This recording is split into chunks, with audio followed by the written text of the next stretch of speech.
Bueno, habíamos dejado el videito recién explicando lo que eran algunas de las políticas económicas heterodoxas aplicadas.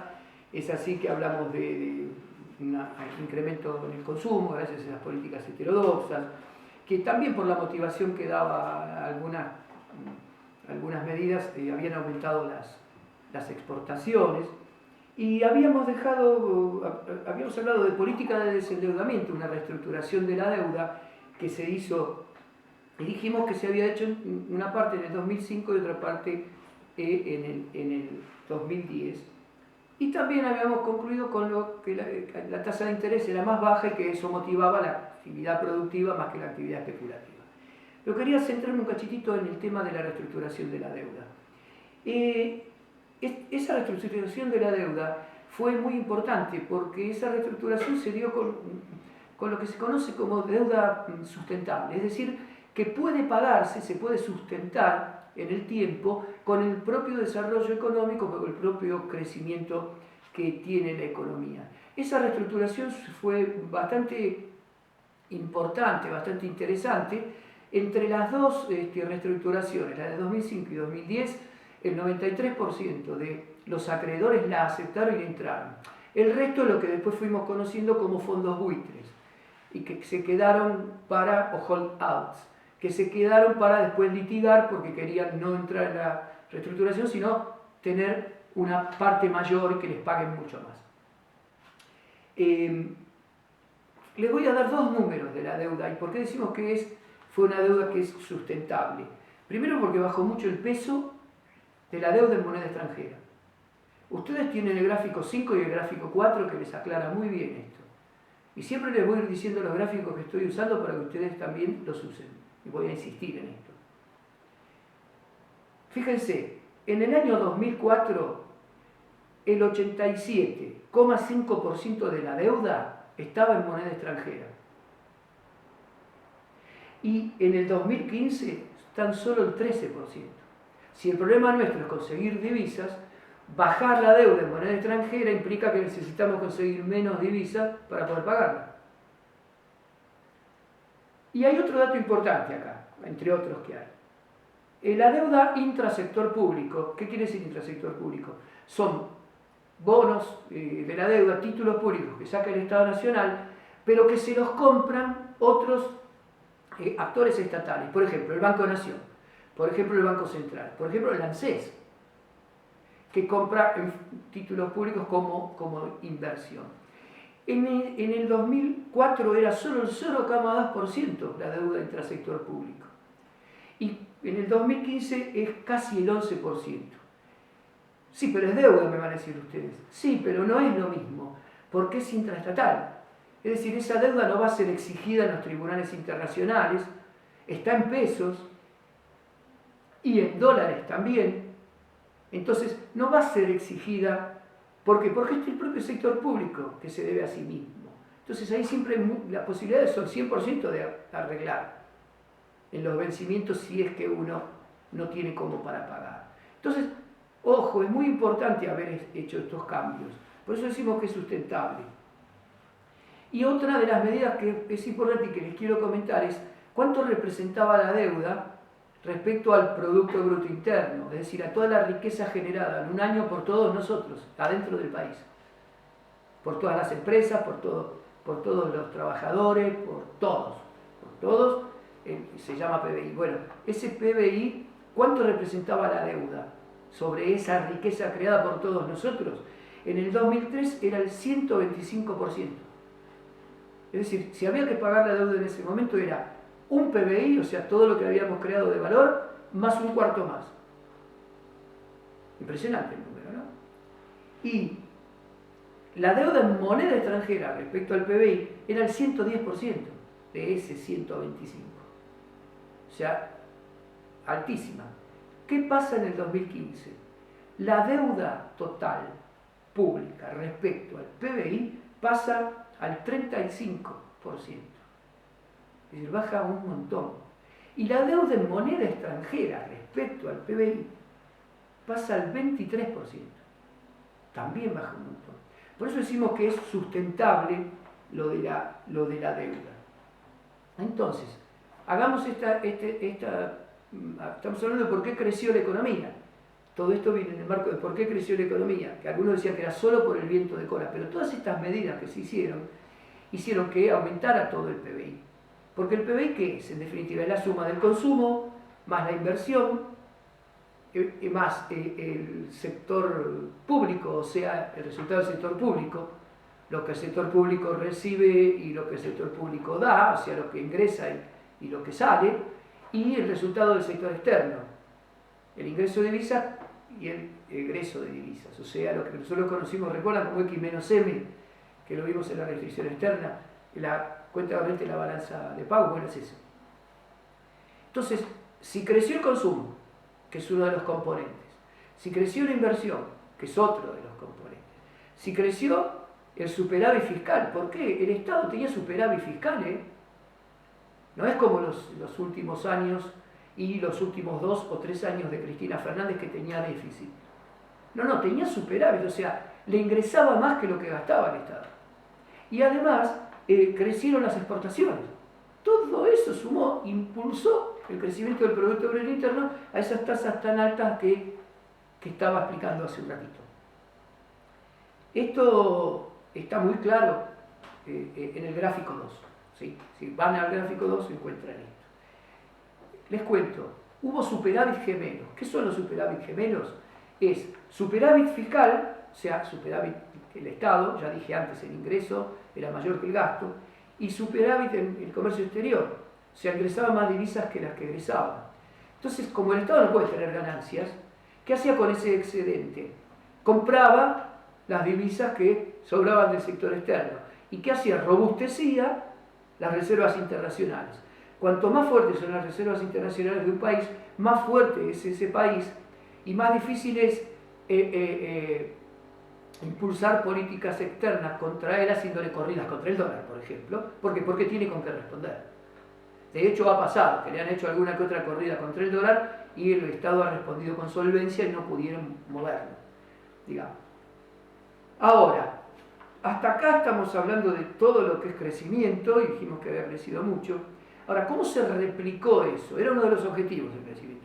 ¿Cómo se replicó eso en el modelo nacional y popular, que dijimos que no solo era desarrollo económico, sino también inclusión social? Bueno, para ver si esa segunda parte hubo alguna mejora, tenemos que ver los indicadores sociales. Entonces, la distribución del ingreso en esta etapa fue progresiva, fue muy progresiva. Digamos, e inclusive en los momentos que decimos que hubo más dificultades, desde el 2008 en adelante, fue también muy importante a partir de las políticas activas muy fuertes que hizo el gobierno de Cristina Fernández de Kirchner. Que a alguno de ustedes se le estará ocurriendo por ahí la UH y alguna de esas políticas sociales. Y está bien que se les ocurra porque estamos hablando de ese tipo de políticas. Miren, la pobreza y la indigencia, que recuerda que yo les había dicho que estaba en el 50 y un 25%, fueron cayendo sistemáticamente. El salario real fue creciendo y el desempleo fue cayendo. Si vamos al cuadro 1, fíjense, la desocupación en 2013 era del 17,3%, creo que lo habíamos dicho antes. En el gobierno de Néstor Kirchner baja al 8,5%. Y cuando termina el 2015 está en 6,5%. Fíjense cómo bajó la desocupación, bajó 11 puntos la desocupación. Se aceleró mucho en la primera etapa porque fue cuando se crecían las tasas chinas, después se creció más moderadamente, pero bajó muchísimo el desempleo. La pobreza estaba en un 50%, 49,7% van a encontrar ustedes, pero es más o menos un 50%. Y en el 2015 era de un 19,7%, un 20%. Bajó 30 puntos la pobreza con las políticas activas y este gobierno que creía y de hacer las políticas que estaba haciendo, políticas con inclusión social. La indigencia, que estaba en un 23%, cayó muy fuerte, también al 4,4%. O sea, cayó el desempleo, cayó la pobreza, cayó la indigencia. Las políticas sociales acá jugaron un rol importante para que caiga la pobreza y la indigencia. Todos los programas sociales han jugado un rol muy, muy importante. ¿Con qué se pagaban esos programas sociales? con el incremento en la recaudación, en los ingresos del Estado que se daba, porque había muchísima más demanda, muchísima más, entonces recaudaba mucho más impuestos. ¿Y el salario real? ¿Qué pasó con el salario real? El salario real es, lo que mide es el poder de compra del salario. Y miren, si nosotros en el 2003 teníamos 100 pesos y teníamos un poder adquisitivo de 100 pesos, con las sucesivas políticas de ingresos que se fueron haciendo, con la intervención del Ministerio de Trabajo, con la puesta en funcionamiento de las paritarias,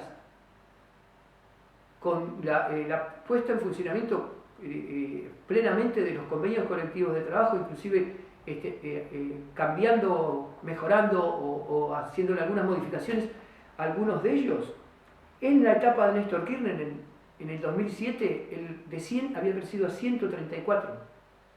O sea, había aumentado un 34% el salario real. Teníamos 34 pesos más que antes en poder adquisitivo para poder gastar. Y cuando termina el gobierno en el 2015, 150 pesos teníamos. O sea, el salario real creció un 50%. Teníamos un 50% más de poder adquisitivo que cuando empezó este gobierno. Entonces ahí sí los números, que son tiranos y son tercos, nos están diciendo que hubo una mejora en la situación social. Este gobierno dejó lejos de ser perfecto, pero esto no lo podemos negar, son datos duros. Podemos encontrarle un montón de dificultades, vamos a encontrarle algunas falencias desde ya. Nadie va a decir que este fue un gobierno perfecto, en definitiva seríamos muy locos diciendo eso. Pero sí cumplió con lo que dijo, desarrollo económico con inclusión social, por lo menos lo intentó hasta que fue gobierno. Entonces, estos datos son muy fuertes. Ahora, el problema es que del otro lado está ese bloque hegemónico. Por eso el crecimiento durante el 2008 y 2015 fue menor.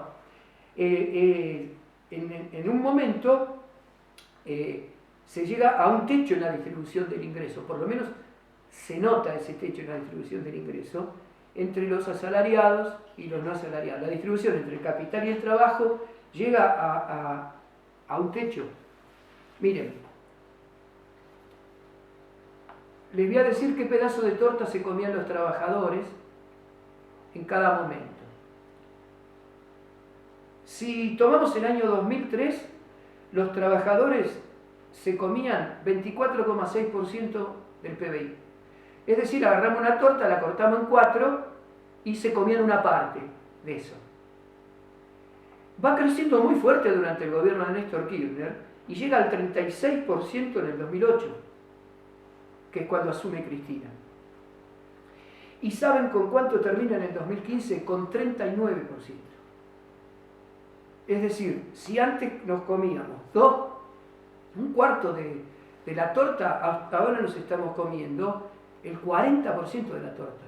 Si dividimos la torta en vez de en 4 porciones, en 10 porciones, antes nos comíamos 2 porciones y media y ahora nos estamos comiendo 4 los trabajadores. Pero hay una meseta. Ahí, esa meseta, el bloque hegemónico parece que no quería permitir que superáramos ese 40% de los trabajadores.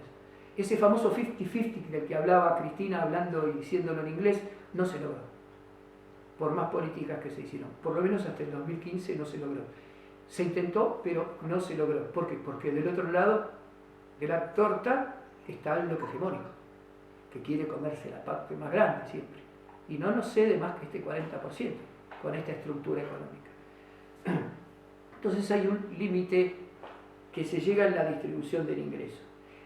Hay una aceleración del proceso inflacionario, digamos, que dijimos antes que había llegado más o menos en un promedio un 24-25% durante todo el periodo de Cristina Fernández, y hay un empeoramiento de lo que conocemos como restricción externa, es decir, cada vez hacen falta más dólares, pero cada vez tenemos menos dólares. ¿Por qué? Porque el desarrollo económico sigue. Y si ese desarrollo económico sigue, cada vez necesitamos importar más insumos, importar más repuestos, importar más energía, que se había, más allá de los emprendimientos energéticos que hizo el gobierno, la nacionalización de YPF, de la parte que tenía Repsol, más allá de eso, la energía se seguía demandando, aumento en el PBI, aumento en la actividad comercial, en la actividad industrial, hace falta más energía. Y por más que acá se generaba energía, el tiempo no daba para generar toda la necesaria. Y eso también influyó en la restricción externa y ahora lo vamos a ver. Respecto a la cuestión estructural de concentración y centralización que habíamos visto tan fuerte en los modelos anteriores, esa concentración y centralización no creció durante el gobierno de Néstor, se estabilizó. E inclusive mejoró en el gobierno de Cristina Fernández. Se fue desextranjerizando la economía y ahí, como todos podemos pensar desde la lógica, influyó mucho la estatización de empresas que antes estaban en manos privadas. Digamos, estas reestatizaciones influyeron muchísimo. ¿Sí? También tienen un cuadro para referirse a eso, que es el cuadro 2, ¿sí? Que se los dejo para que lo miren. Ahora, en el próximo video vamos a hablar de este gran problema que tiene Argentina permanentemente, que es la restricción externa, y vamos a ver cómo se dio específicamente en este gobierno de desarrollo económico con inclusión social y con deuda sustentable, recuerden. En el próximo video lo terminamos.